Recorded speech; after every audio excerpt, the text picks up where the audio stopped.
28 मार्च 2025 को हैदराबाद में रात के ठीक 12 बजे रजिता के गले में अचानक तेजी से जलन होने लगी और साथ ही पेट के अंदर जैसे किसी ने आग लगा दी हो। तेज दर्द के साथ वो कमरे में ही तड़प उठी, आंसुओं के साथ चिल्लाते हुए रो रही थी। उसके बिल्कुल साथ सो रहे पति चन्नैया, जो इस बात से बिल्कुल अनजान कि उसकी बीवी तड़प से रो रही है, उसने तुरंत घबराते हुए आंखें खोली। रजिता बेड पे ही आसमान से गिरी हुई बिजली की तरह तड़प रही थी। चन्नैया की सांसें थम सी गई और समझ नहीं आया कि क्या करें। बस तुरंत बेड से उतरा, कमरे के दरवाजे तक भागा, आसपास के लोगों को जगाया और चिल्लाकर बोला, मदद करो, रजिता की हालत ख़राब हो रही है, तुरंत हॉस्पिटल ले जाना होगा। लोग घबराते हुए कमरे तक आए, रजिता को तुरंत गोद में उठाकर कार तक ले गए और आसपास के लोग बच्चों को उठाने लगे। पर जैसे ही दोनों लड़कों को जगाने की कोशिश की, लेकिन वो दोनों नींद में इतने खो गए थे कि मानो उठने का नाम तक नहीं ले रहे थे और ऐसा लग रहा था कि वो दोनों की सांसें और दिल रुक सा गया हो। कमरे में कोने में रजिता के साथ सो रही उनकी बेटी को भी उठाने की कोशिश की गई, लेकिन वो भी अपने भाइयों की तरह बर्ताव कर रही थी, न सुन रही थी न सुना रही थी। चन्नैया के पैरों तले ज़मीन खिसक गई। तीनों बच्चे बिल्कुल जैसे ज़िंदगी से दूर हो गए हो और रजिता अब भी दर्द से तड़प रही थी। बिना वक्त गवाए रजिता और तीनों बच्चों को तुरंत एम्बुलेंस में डाला गया। हॉस्पिटल के दरवाजे तक आते आते एक बच्चे के मुंह से सफ़ेद झाग निकलने लगा और आसपास के लोग समझ गए कि ये किसी आम बीमारी का काम नहीं। हॉस्पिटल स्टाफ ने तुरंत पुलिस को फ़ोन किया, क्योंकि अब शक की लकीर किसी जहर या फूड पॉइजनिंग की तरफ घूमने लगी थी। जैसे ही पुलिस हॉस्पिटल पहुंची, उन्होंने रजिता के पति चन्नैया से पूछा, ये सब कैसे हुआ, बच्चे कैसे मर गए, रजिता क्यों तड़प रही थी, क्या ये किसी जहरीली चीज़ की वजह से हुआ। पुलिस ने तुरंत तीनों बच्चों को पोस्टमार्टम के लिए गांधी हॉस्पिटल भेजने का फैसला किया। इसी बीच रजिता होश में आई। जैसे ही उसने आंखें खोली और कमज़ोर आवाज़ में पूछा, रात को क्या हुआ, बच्चे कहाँ हैं। ये सवाल सुनते ही चन्नैया की आंखों से आंसू बरसने लगे। उसी वक्त पुलिस के हाथ एक ज़रूरी जानकारी आई। उस रात रजिता और तीनों बच्चों ने दही चावल खाए थे, जबकि चन्नैया ने दाल चावल खाए थे। शायद इसीलिए उसको कुछ नहीं हुआ। पुलिस ने तुरंत दही के सैंपल FSL टेस्टिंग के लिए भेजे। इसी बीच रजिता के माँ बाप ने पुलिस को बताया कि रजिता और चन्नैया के बीच पहले भी झगड़े हो चुके थे। रजिता अपने माँ बाप के घर चली गई थी और तब चन्नैया ने आकर धमकी भी दी थी, अगर दोबारा झगड़ा हुआ तो मैं तेरे और तेरे बच्चों को क्या करूँगा, तू सोच भी नहीं सकती। ये सुनकर पुलिस की शक की लकीर चन्नैया की तरफ घूम गई। चन्नैया को पुलिस स्टेशन ले जाया गया और पूछताछ शुरू हो गई। और जब पोस्टमार्टम की रिपोर्ट आई तो सारा कमरा सन्नाटे से डूब गया, क्योंकि रिपोर्ट में साफ साफ लिखा था कि बच्चों की मौत किसी जहर की वजह से नहीं, बल्कि उनके मुंह और नाक को दबाकर सांस रोकने की वजह से हुई थी। मतलब किसी ने उनके साथ आंसू भरा और डरावना खेल खेला था। और जब असली शख्स की पहचान सामने आई तो किसी के पास कोई अल्फाज नहीं था बोलने के लिए, क्योंकि जिस माँ ने बच्चों को जन्म दिया, जिसने उन्हें दुनिया में लाया, उसी रजिता ने रात के अंधेरे में तीनों बच्चों के ऊपर बैठकर उनके मुंह और नाक को दबाकर उनकी सांसें हमेशा के लिए छीन ली। ये सच सुनते ही आसपास के खड़े लोग, पुलिस और डॉक्टर तक की रूह कांप उठी। एक माँ के हाथों अपने ही बच्चों का कत्ल, ये आसानी से यकीन किया नहीं जा सकता। अब सवाल ये है, क्या उसने सच में एक खौफनाक काम किया? अगर किया तो उसके पति चन्नैया उस वक्त क्यों नहीं उठा जब वो ये अपराध कर रही थी? क्या चन्नैया ने भी इस अपराध को अंजाम दिया था? चलिए इन सारे सवालों के जवाब जानते हैं। आखिर उस रात क्या हुआ था? रात के ठीक 8 बजे बच्चे खाना खाते हैं और टीवी देखते हैं। 8 बजे के आसपास चन्नैया काम से घर आता है, खाना खाता है, थोड़ी देर बच्चों के साथ बात करता है और सब बेड पे सोने जाते हैं। लेकिन रात के 10 बजे चन्नैया को वर्क प्लेस से कॉल आता है। वो एक वाटर टैंकर ड्राइवर है और उसे तुरंत काम के लिए निकलना था, तो वो निकल जाता है।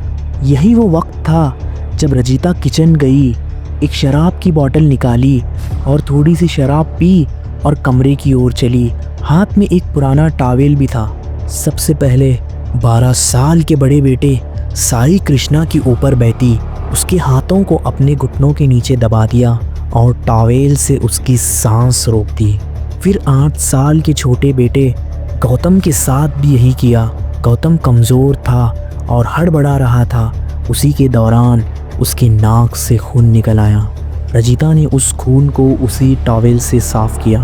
फिर आई 10 साल की बेटी मधुप्रिया की बारी। मधुप्रिया कमरे में रजिता के पास ही सो रही थी।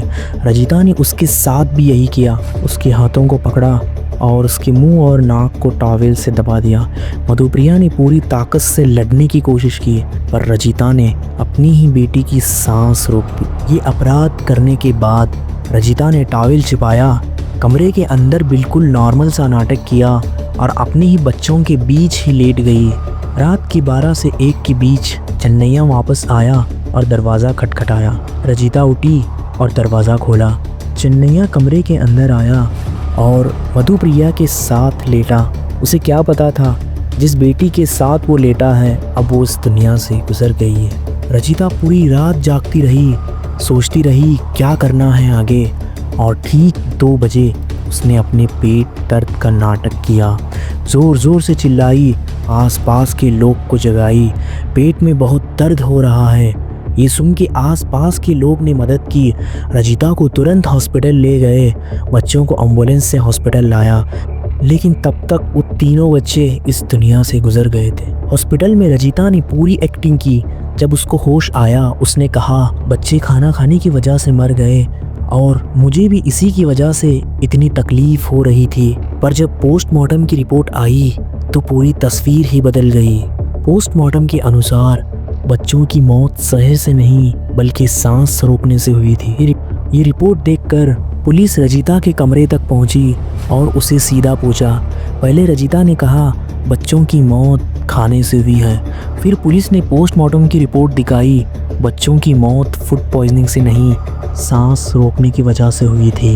ये सुनते ही रजिता सारा इल्ज़ाम चन्नैया पे डाल देती है, लेकिन पोस्टमार्टम रिपोर्ट में साफ साफ लिखा था बच्चों की मौत रात के 10:30 या 11:30 पर हुई थी। पुलिस के रिकॉर्ड के अनुसार चन्नैया रात के 10 बजे काम के लिए घर से निकल चुका था, तो वो कमरे में ही नहीं था। ये सब देखकर पुलिस को अंदाज़ा हुआ कि ये काम किसी और का नहीं बल्कि खुद रजिता का था। पुलिस ने रजिता को तीसरी बार पूछा। इस बार रजिता ने पूरी सच्चाई उगल दी। उससे पहले अब ज़रा वापस चलते हैं उस वक्त जब रजिता की शादी चन्नैया के साथ फिक्स हो रही थी। रजिता उस वक्त सिर्फ 18 ईयर की थी और वो इंटरमीडिएट में पढ़ रही थी। बिल्कुल एक सिंपल गांव की लड़की, और चन्नैया लगभग 38 ईयर्स का था, लगभग 20 साल का फ़र्क। ये शादी किसी नॉर्मल रिश्ते जैसी नहीं थी।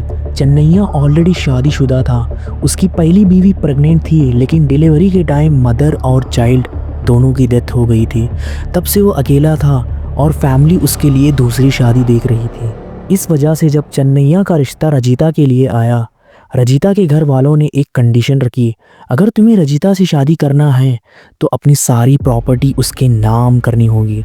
चन्नैया ने इस कंडीशन को एक्सेप्ट किया और शादी होने के बाद प्रॉपर्टी रजिता के नाम कर दी। तो वापस आते हैं और रजिता के शब्द सुनते हैं। ये मेरा और शिव कुमार का साथ में बनाया गया हुआ प्लान था। मैं और शिव कुमार पुराने क्लासमेट थे। स्कूल के बाद हमारा मिलना कम हो गया था, पर 2022 के गेट टुगेदर में हम वापस से मिले और धीरे धीरे हमारा रिश्ता आगे बढ़ने लगा।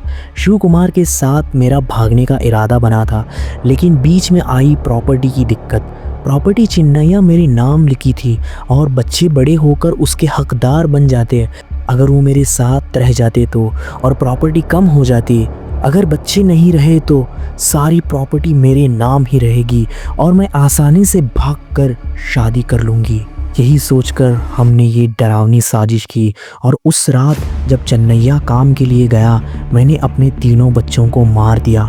शिव कुमार ने मुझे शराब की बोतल दी और कहा ये पी लो, थोड़ी सी हिम्मत आ जाएगी। मैंने पी और कमरे के अंदर मैं अपने ही बच्चों की सांस रोक दी। रजिता के ये शब्द सुनते ही सारे लोग सदमे में आ गए। रजिता, जिसे दुनिया माँ के रूप में देखती थी, उसने अपने ही बच्चों की सांस रोककर मार दिया। एक माँ जो बच्चों को दुनिया में लाई है, और किसे पता था कि वही माँ उन बच्चों को दुनिया से वापस भेज देगी। आखिर में मैं एक छोटी सी बात कहना चाहूँगा, अगर आपको किसी और इंसान से मोहब्बत हो गई है तो उस मोहब्बत के बदले अपनों को दर्द मत दीजिए। क्या लगता है आपको इस केस से? कमेंट में ज़रूर बताएं और सब्सक्राइब करें, लाइक करें। बहुत मेहनत लगती है यार वीडियो बनाने में, सपोर्ट करिए। और तब तक के लिए सेफ रहिए और आते हैं एक नए केस के साथ।